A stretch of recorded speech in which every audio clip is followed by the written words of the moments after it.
Assalamualaikum warahmatullahi wabarakatuh. Bismillahirrahmanirrahim. Alhamdulillahi rabbil alamin. Wassalatu wassalamu ala asyrafil anbiya wal mursalin Sayyidina wa maulana Muhammadin wa ala alihi wa sahbihi ila yaumiddin. Amma ba'du.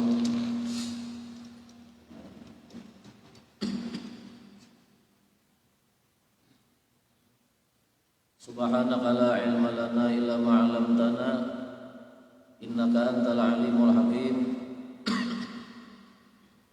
Wa tub 'alaina innaka antat tawwabur rahim. Wahdina wa waffiqna ila siratikal mustaqim. Wa'afina wa'fu anna birahmatika ya arhamar rahimin. La haula wa la quwata illa billahil aliyil azim. Puji dan syukur kehadirat Allah Subhanahu wa taala. Syukur alhamdulillah kita oleh Allah Subhanahu wa taala masih diberikan kesempatan, kesehatan dan keafiatan sehingga kita dapat kembali berkumpul dan berhadir di tempat yang mulia dan penuh dengan keberkahan ini.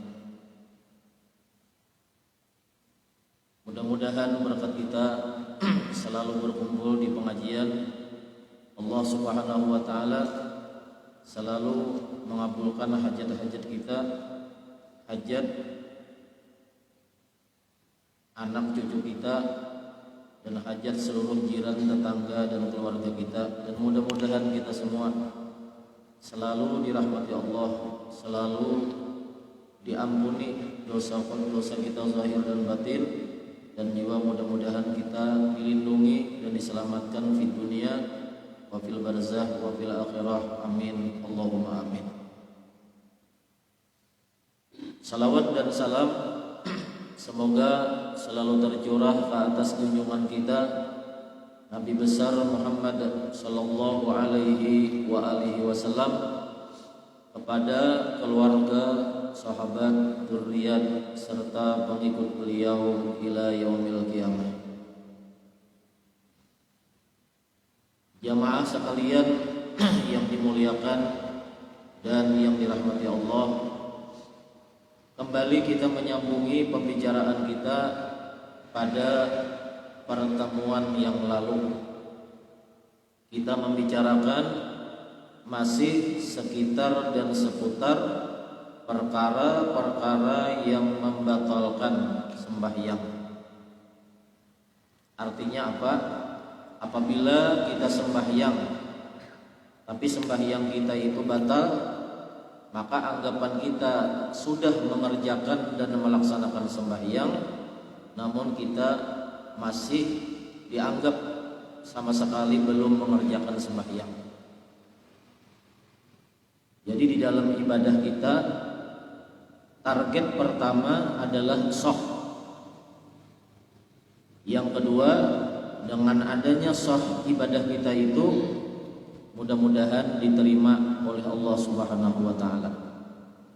Amal ibadah kita tidak akan diterima atau tidak akan diberi pahala oleh Allah Subhanahu wa taala tanpa melalui yang namanya shah dahulu. Nah, shah ini memerlukan pengetahuan agar kita dapat menyempurnakan ibadah yang kita kerjakan, baik ibadah itu wajib maupun ibadah itu yang hukumnya sunnah.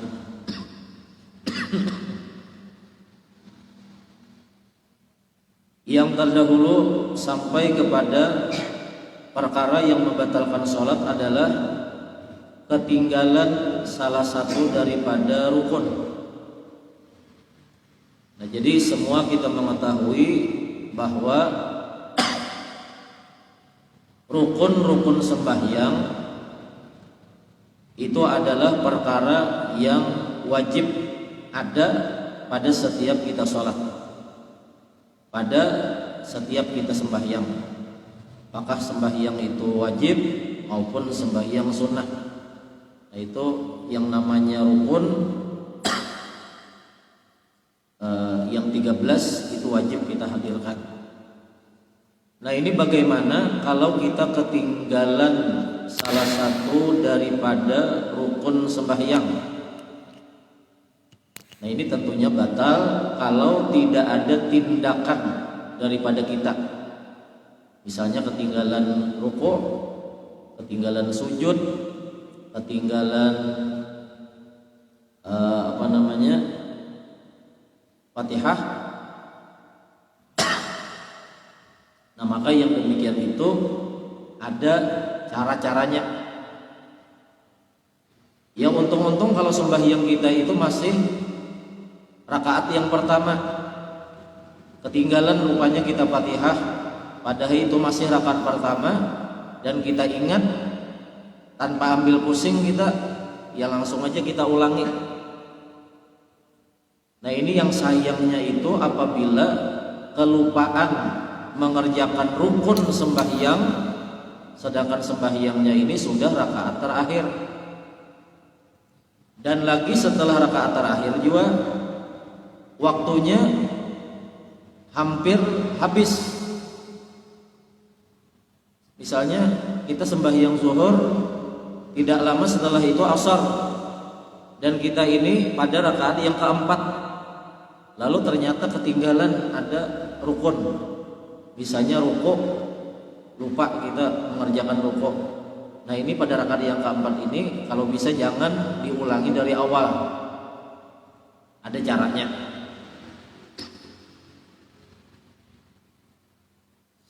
Qala al-mu'allif rahimahullahu taala wa nafa'ana bi'ulumihi fid dharain amin. Misalnya pada waktu kita sudah sujud, kita baru ingat bahwa kita telah meninggalkan rukuk. Rupanya mau dikaya sujud sajadah, langsung rukuk aja, langsung sujud. Padahal kan sebelumnya sujud itu kita harus rukuk. Jadi rukuk, setelah berdiri baca Fatihah, baca surah, atau rakaat ketiga keempat cuma baca Fatihah. Kemudian setelah itu kita rukuk. Setelah rukuk kita i'tidal. Nah, setelah i'tidal kita sujud. Nah, ini rupanya setelah kita membaca Fatihah atau setelah itu kita membaca surah, langsung aja sujud. Kelupaan demikian kita. Nah, bagaimana caranya ini? Maka hukum yang demikian itu adalah bisa dijelaskan berikut ini. Jika kita yang sholat adalah ia sebagai imam, misalnya tadi ketinggalan rukuk atau ketinggalan sujud atau ketinggalan Fatihah, dia adalah seorang imam atau orang yang sholat sendirian. Nah, jadi di sini orang yang sholat jadi imam ini kan ada kekuasaan, ada wewenang. Kalau jadi makmum kan tidak bisa. Nah, termasuk juga ada wewenang sendiri menentukan sholatnya itu adalah orang yang sholatnya sendirian. Jadi orang yang jadi imam atau orang yang sholat sendirian. Yang jadi imam ini artinya dia dalam keadaan sholat berjamaah. Ini tidak termasuk tidak termasuk yang namanya makmum. Ini tidak termasuk. Ini orang ini sholat keadaannya sebagai imam atau dia sedang sholat sendirian tanpa jamaah. Maka ia harus kembali berdiri, lalu kemudian melakukan rukuk yang ia tinggalkan itu. Tadi sujud sudah. Ini waktu sujud, baru teringat bahwa belum melakukan rukuk. Nah, tentunya tidak melakukan iktidal. Karena biasanya setelah rukuk kan sami Allahu liman hamidah, lalu iktidal. Ini habis Fatihah, rakaat pertama, rakaat kedua, lalu membaca surah, langsung sujud.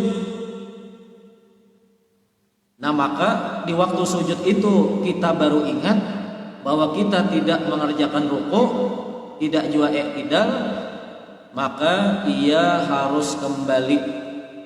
Maka ia harus kembali kepada posisi berdiri. Maka ia harus kembali kepada posisi berdiri. Jadi seakan-akan kepada posisi berdiri setelah membaca Fatihah.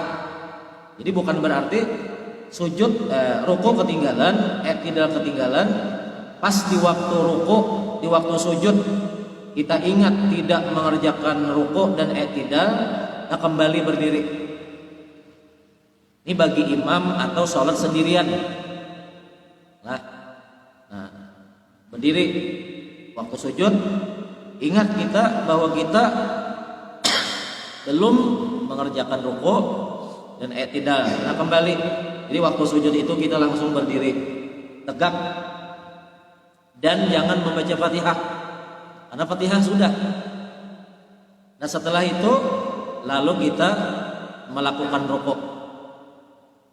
Setelah rukuk lalu kita melakukan iktidal.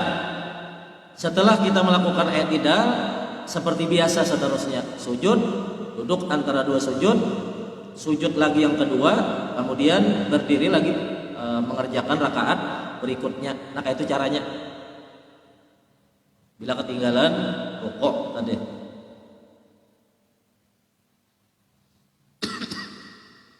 Dan apabila yang ketinggalan itu Fatihah, ingatnya di ketika rukuk atau ingatnya di ketika sujud, ya sama posisinya, kembali berdiri.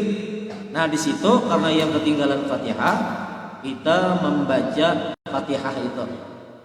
Kalau tadi kisahnya kan Fatihah kita baca, rupanya kita langsung sujud. Ingat di waktu sujud itu belum rukuk dan iktidal, maka kembali berdiri. Nah, setelah berdiri, rukuk, iktidal, sujud seperti biasa. Kalau kita ketinggalan Fatihah, nah Fatihah ini rukun juga. Jadi kada bisa kita misalnya ketinggalan rukun. Nah, ya, ketinggalan rukun, rakaat pertama tadi ada baca Fatihah, tidak juga mengerjakan rukuk. Bah, Allah Ta'ala Maha Pengampun aja, batal salatnya. Ini tidak bisa dipasangkan sifat Allah Pengampun itu kepada salat yang batal, tidak bisa. Karena dalam fikih ada caranya.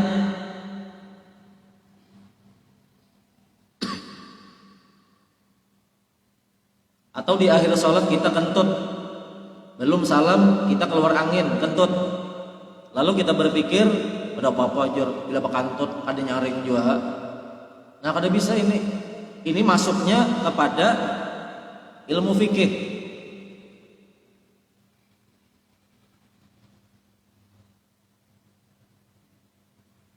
Jadi kembali berdiri. Kalau itu ketinggalan rukuk, tidak sujud. Ketinggalan Fatihah, ingatnya sewaktu sujud, kembali berdiri, baca Fatihah. Setelah baca Fatihah, kalau itu rakaat ketiga, rakaat keempat kan cuma Fatihah aja. Kemudian rukuk, i'tidal, sujud dan seterusnya. Nah, ini bagi si imam atau seseorang yang sholat sendirian. Nah, lalu pertanyaannya, bagaimana si makmum? Bagaimana si makmum? Nah, tentunya kita jadi makmum itu jangan asal ikut. Ada perhatian kepada imam, ada kepedulian. Kan aneh nih, misalnya imam satu orang, ya jelas imam satu orang. Satu baris saja. Satu baris ini anggaplah ada 10 orang misalnya nih. Apalagi beberapa baris. Mustahil ketika imam tidak ruku dan i'tidal langsung sujud semuanya diam. Itu mustahil, kecuali semuanya tidak berpengetahuan. Kan mustahil. Makanya bila misalnya lakum dinukum waliyadin jadi imam, soalnya langsung imam nih sujud, entah kenapakah pikiran sidin. Nah pas waktu sujud itu pasti tidak diikuti oleh si makmum menegur yang di belakang imam, subhanallah. Nah niatnya itu membaca zikir, membaca tasbih, subhanallah, bukan niat menegur imam. Kalau niat menegur imam, sholatnya batal. Jadi hati-hati juga kita menegur imam nih. Mau pindah mesti pas imam, subhanallah. Jadi sebelum kita membaca subhanallah, kita yang menegur ini berniat di dalam hati, bukan menegur imam, tapi membaca zikir atau membaca tasbih. Lalu setelah pikiran itu berniat subhanallah ucapkan. Tapi kalau niatnya dengan membaca subhanallah dikala imam salah, dikala imam keliru, lalu kita membaca subhanallah niatnya menegur imam, maka sholat kita batal. Nah ini hati-hati. Menegur imam itu sadar-sadar dulu. Nah ujar hati kita, wah imam salah, kenapa ada rukuk, kenapa ada i'tidal, langsung sujud aja. Langsung kita berniat membaca zikir, lalu kita ucapkan subhanallah. Ini harus cepat. Ada boleh berpikir dahulu. Sempat imam jauh benar anunya ketinggalannya. Itu kan cepatnya misalnya seperti juga imam ketinggalan kunut. Nah ini masalah kunut ini walaupun sunnah ab'ad, tapi ini sunat yang penting. Maka dari itu apabila orang ketinggalan doa kunut, disunahkan ketinggalannya itu diganti dengan sujud sahwi. Ketinggalan tahiyat awal, ini yang ketinggalan ini memang sunnah, tapi sunnah yang penting. Nah maka diganti ditambali dengan sujud sahwi pada akhir sholat. Nah ini biasanya kan kayak ini. Ini misalnya subuh rakaat kedua.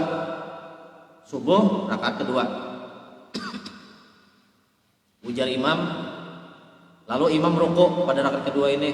Subuh nih, rukuk rakaat kedua. Lalu imam sami Allahu liman hamidah. Allah, langsung aja kita, apa bahasa kitanya? Langsung hati kita itu tersentak, wah imam ini kali kunut. Lalu sebelum kita mengata subhanallah, kita berniat berzikir. Subhanallah, maha suci Allah. Allah maha suci daripada kesalahan, manusia aja yang salah. Lalu kita ucapkan subhanallah. Itu posisi imam nang hendak sujud ketika ketinggalan doa kunut, itu paling posisinya kayak rukuk. Nah masih bisa kembali. Atau tatungging sudah. Tatungging. Nah kalau si imam sudah meletakkan dahinya ke lantai, artinya sujudnya sudah sempurna dengan 7 anggota, maka kita makmum jangan lagi menegur subhanallah. Jangan lagi menegur imam ketinggalan kunut dengan membaca subhanallah. Kenapa? Ini kejauhan sudah. Makanya berjaga-jaga nih. Kita jadi makmum tuh berjaga-jaga. Memang di belakang imam itu siapa aja boleh. Tapi dianjurkan yang di belakang imam itu bisa mengganti imam kalau terjadi sesuatu dengan imam, dan bisa membenarkan imam menegur imam dikala ia melihat imam itu ada kesalahan. Menegurnya kan ada ada aturan. Makanya Masya Allah, sembahyang jamaah ini miniatur daripada hidup bermasyarakat. Jangan sampai kita sebagai makmum menegur imam yang ketika itu ada kesalahan, sholat kita menjadi batal. Jangan sampai. Nah, termasuk membaca subhanallah tadi harus berniat membaca dzikir.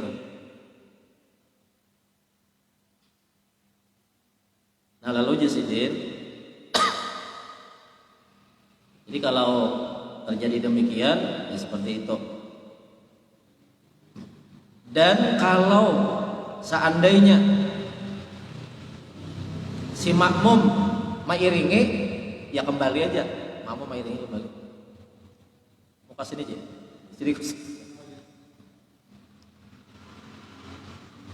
Jadi kita sebagai makmum tadilah melihat-lihat, memperhatikan imam kita nih kayak apa sholatnya.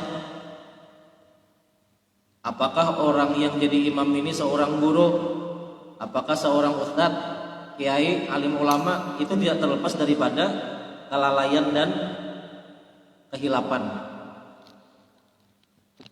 Nah, tapi bagi Rasulullah itu tidak dianggap satu kesalahan, itu satu pelajaran. Karena suatu hari Rasulullah ini sholat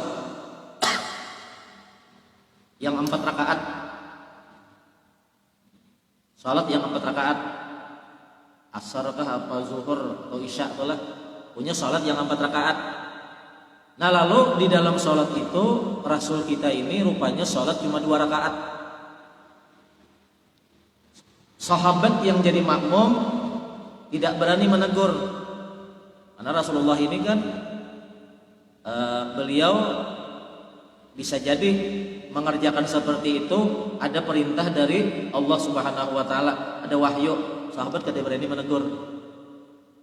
Atau memang Rasulullah ada sengaja, itu pikir sahabat. Setelah 2 rakaat salam, yang aturannya 4 rakaat. Setelah salam, sahabat yang bernama Dzul Yadain berkata, "Ya Rasul, kenapa kita sholat cuma 2 rakaat? Padahal seharusnya sholat kita 4 rakaat. Apakah kita mangkasar?" Tidak, ya Nabi. Mangkasar itu bagi orang yang dalam perjalanan. Nah, kita sembahyang yang seharusnya 4 ya Rasul, kita mengerjakan cuma 2. Lalu Rasulullah ini meyakini, bukan tidak percaya dengan Dzul Yadain yang mengatakan itu, tapi Rasulullah hendak menyepakati. Ujar Rasulullah, apakah benar yang dikatakan oleh Dzul Yadain ini bahwa kita sholat cuma 2 rakaat? Nah, semuanya menjawab, benar ya Rasulullah, kita sholat 2 rakaat. Kami takut menegur Rasul karena jangan-jangan ada cara baru sholat. Tidak, kata Rasulullah. Nah, lalu Rasulullah ujar sahabat yang lain, artinya bahasa kitanya kayak ini, pian bisa juga salah ya wahai Rasulullah. Nah, lalu Rasulullah menjawab bahwa aku ini bukan salah, aku ini dilupakan oleh Allah agar menjadi pengetahuan bagi kalian. Artinya apa?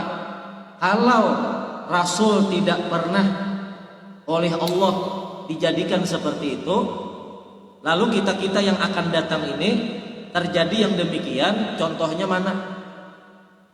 Jadi ya Nabi, aku ini sengaja dijadikan Allah seperti ini, tapi bukan satu kesalahan, tapi merupakan sebagai contoh. Kalau kalian menghadapi sholat seperti aku ini, nah caranya begini. Lalu Rasulullah memberikan caranya. Jadi ya Rasulullah, kita sholat lagi 2 rakaat. Tadi kan aturannya 4 rakaat. Misalnya sholat asar, aturannya 4 rakaat. Lalu mengerjakan cuma 2 rakaat. Cuma 2 rakaat. Dan syaratnya menambah 2 rakaat itu tidak lama. Kan tidak lama tuh. Bepandirannya itu sekitar itu aja. Kalau misalnya sembahyang 2 rakaat, nih sembahyang zuhur misalnya 2 rakaat, aturnya 4. Selesai salam, berwirid, berdoa.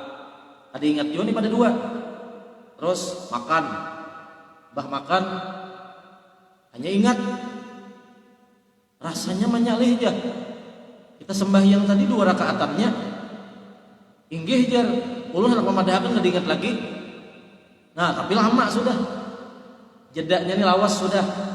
Maka kada boleh ditambah cuma 2 rakaat, wajib diulang dari awal. Kalau cerita riwayat Nabi tadi, beliau berbicara tidak kemana-mana, tidak ada makan, tidak ada pembicaraan. Pembicaraan cuma sekitar kelupaan dalam sholat tadi. Dan mereka duduk masih di masjid, belum kemana-mana. Nah, ini dianggap belum terlalu lama. Jadi tinggal Rasul membawai kepada para sahabat untuk sholat 2 rakaat sebagai tambahan yang seharusnya 4 rakaat. Nah, kemudian di akhir daripada sholat tadi Rasul melaksanakan sujud sahwi.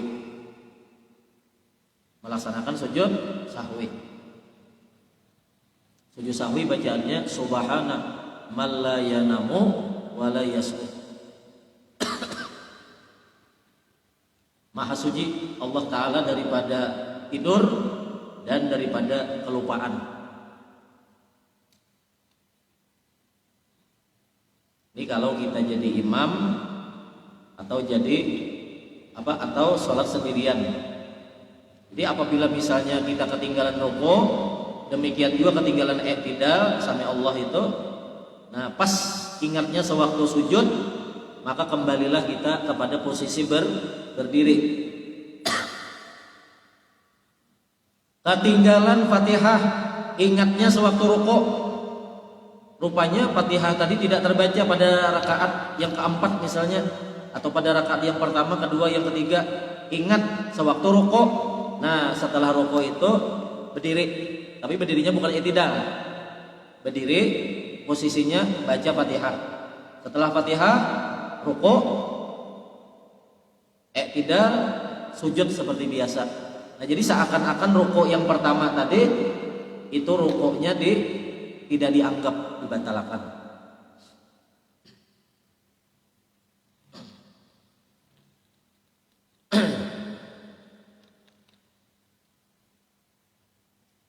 Dan jika kita melaksanakan sholat sebagai makmum,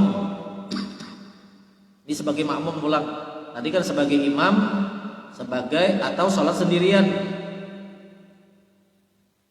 Itu kan tadi caranya kalau ketinggalan rukuk dan i'tidal waktu sujud ya langsung berdiri. Nah, ini bagaimana kalau kita sebagai makmum? Makmum ini kan wajib gerak-geriknya itu mengikuti imam. Jadi kalau boleh nggak itu? Entah kemana ini nih, kurang rukuk, sujud, entah kemana kepikiran. Pas orang rukuk, imam dan makmum yang lain rukuk, lalu si makmum satu ini ikut juga sujud, padahal dia belum rukuk, belum sujud. Ini makmum yang ketinggalan. Nah, apakah seperti tadi ketika sujud tadi langsung berdiri? Berarti melaini daripada imam. Sedangkan imam kan posisinya sedang sujud. Maka dia wajib menambah. Ini si makmum nih. Dia wajib menambah 1 rakaat setelah salamnya imam. Jadi mau kayak orang masbuk. Misalnya dia ketinggalan rukuk dan sujud ini, atau ketinggalan Fatihah ini, si makmum ini pada rakaat yang pertama. Nah, biar aja ikuti dulu imam. Ya persis seperti orang masbuk. Kan orang masbuk nih kayak ini. Ada yang datang atau kita datang kepada sholat berjamaah. sedangkan imam sedang sujud. Nah, kita bertakbir sambil berniat di dalam hati. Setelah itu kita langsung sujud. Ya kah? Kita langsung sujud. Nah, tapi mengikutnya kita bersama imam pada rakaat satu itu, pada rakaat yang pertama seperti itu, kita datang takbir berniat langsung sujud karena imam sudah sujud, ini tidak dianggap sebagai rakaat. Tidak dianggap sebagai rakaat. Jadi kalau imam nantinya salam, nah kita nang ketinggalan nang mengikut langsung sujud tadi wajib menambahi satu rakaat. Nah, demikian juga bila kita jadi makmum lalu kita ketinggalan Fatihah. Ketinggalan Fatihah ini misalnya mengalamun kayak apakah? Kan begini. Sewaktu imam membaca Fatihah sampai ghairil maghdubi alaihim waladdallin. Amin diulang. Lalu imam membaca surah. Nah, ketika imam membaca surah, si makmum membaca Fatihah. Ada ini kada diam, mendengarkan, mengalamun, amanakannya pikiran. Sekalinya lalu imam rukuk, ikut juga rukuk. Si makmum nang kada membaca Fatihah tadi. Nya kan ini aja nang tahun nih. Nah, waktu rukuk lalu baru teringat dan terfikir bahwa dia kelupaan membaca Fatihah. Misalnya itu terjadi pada rakaat yang pertama atau rakaat yang keberapakah? Bagaimana si makmum seperti ini? Maka rakaat yang dia ketinggalan membaca Fatihah itu dianggap rakaat yang tidak dihitung. Jadi tetap aja dia ikut imam rukuk, i'tidal, sujud, duduk antara dua sujud, terus dia ikuti sujud lagi yang kedua, kemudian sambung lagi rakaat berikutnya. Nah, terakhir imam salam, assalamualaikum warahmatullah, assalamualaikum warahmatullah. Ya imam, si makmum yang ketinggalan Fatihah tadi wajib menambah satu rakaat. Ini bingung aja orang nih, orang bingung. Kenapa menambah satu rakaat? Maka pas sudah. Maka Sidin ini, beliau ini ikut dari awal 4 rakaat sudah. Kenapa menambah satu rakaat lagi? Bah, ini aliran baru. Nah, si makmum yang lain kada tahu kisahnya ini juga. Jadi kita sangka baik aja. Nah, menambah satu rakaat. Ini ada yang kada beres nih. Nah, sudah itu aja. Pas juga kenapa pian tadi habis salam? Maka dari awal ikutnya nih. Kenapa menambah kayak Mas Bob? Jasidin, aku tadi kelupaan membaca Fatihah. Pas hendak membaca Fatihah, imam rukuk. Lamun membaca Fatihah, kalau dia membaca Fatihah, lalu imam berlalu 2 rukun, ya batal juga sholatnya. Lebih baik mengikuti imam. Setelah salam dia menambah 1 rakaat. Nah, ini caranya, mudahan kita ingat.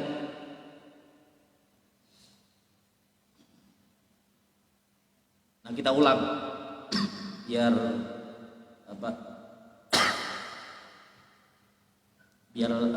mudah diingat. Kalau kita ketinggalan rukun dalam sholat, kita sebagai imam atau kita sebagai makmum, kita sebagai sholat sendirian, sebagai imam atau sholat sendirian. Misalnya tadi ketinggalan rukuk, setelah berdiri membaca Fatihah, baca surah, langsung sujud. Nah, waktu sujud itu baru ingat ini kita sebagai imam atau sholat sendirian. Maka caranya kembali dari sujud itu kembali berdiri. Setelah berdiri lalu rukuk, lalu i'tidal, sujud seperti biasa. Sujud seperti biasa. Di akhir sujud sahwi. Tapi kalau kita yang ketinggalan rukun ini sebagai makmum, itu kada boleh caranya demikian. Berarti melayani imam. Misalnya ketinggalan Fatihah, ingatnya waktu rukuk. Nah, rukuknya ini beserta imam. Lalu si ini bebulik berdiri. Nah, ini batal salatnya. Bukan mana tuh orangnya? Bukan mencari jalan keluar, marah batal. Jadi caranya menambah 1 rakaat ketika imam salam. Itu kalau kita sebagai makmum. Kalau kita sholat jadi imam atau sholat sendirian, ya itu kembali aja caranya kayak itu. Ini kalau yang ketinggalan ini rukun lah. Tapi kalau yang ketinggalan itu misalnya tadi kunut atau tahiyat awal, selama itu belum kepada rukun, misalnya kayak ini, ketinggalan kunut tapi sudah sujud, ya sudah, berlalu aja sudah. Jangan berbulik. Boleh berbulik, kembali berdiri, membaca doa kunut.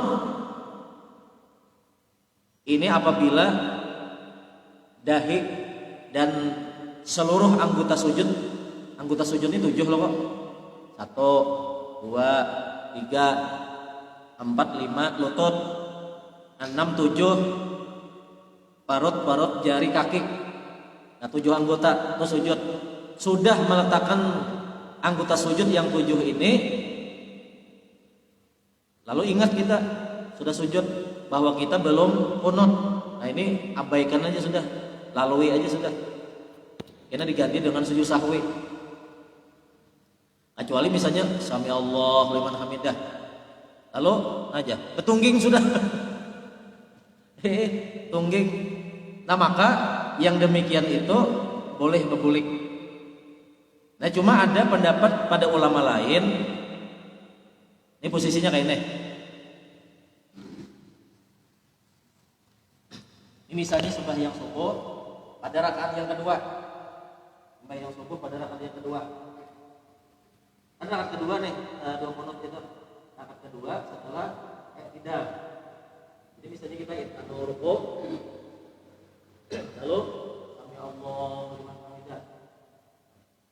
Nah, sudah kayak itu atau kayak ini, ingat boleh berbulik membaca doa kunut. Nah, bagaimana kalau sami Allah liman hamidah, artinya kunut, lalu kita lupa, lalu kita turunkan sudah. Nah, ini nih 4 sudah nih.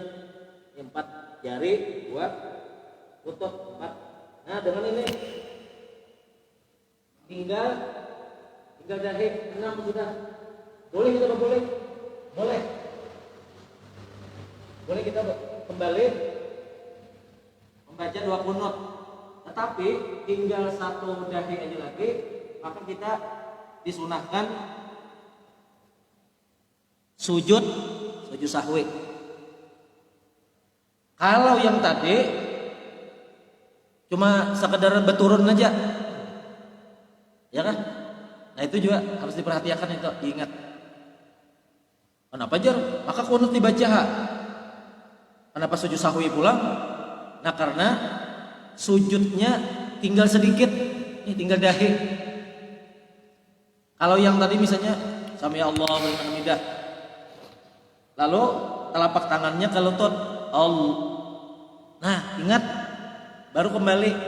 Nah, ini ada masalah, masih banyak yang di atas daripada yang ke bawah itu.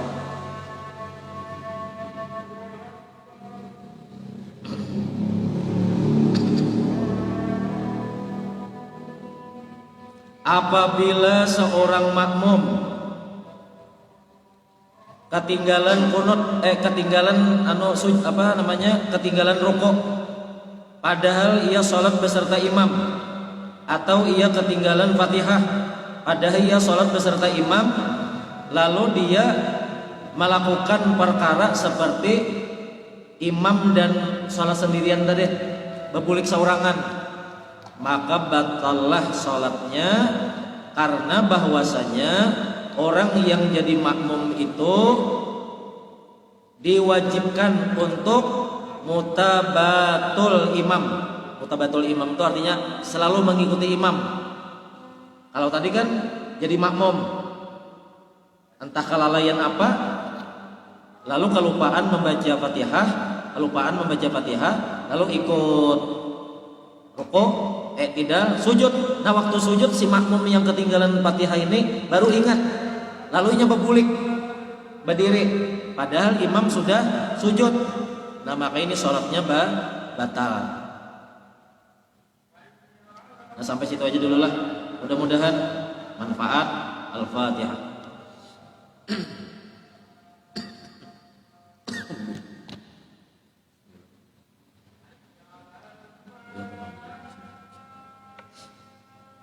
Bismillahirrahmanirrahim. Alhamdulillahirabbil alamin. Allahumma shalli wa sallim ala sayyidina Muhammad al-amin wa ala alihi wa sahbihi ila yaumiddin. Rabbana taqabbal minna innaka antas samiul alim wa tub alaina innaka antat tawwabur rahim. Wahdina wa waffiqna ila siratikal mustaqim wa afina wa afana bi rahmatika ya arhamar rahimin. Sallallahu ala sayyidina Muhammadin wa ala alihi wa sallam. Alhamdulillahi rabbil alamin. Taqabbalallahu minkum.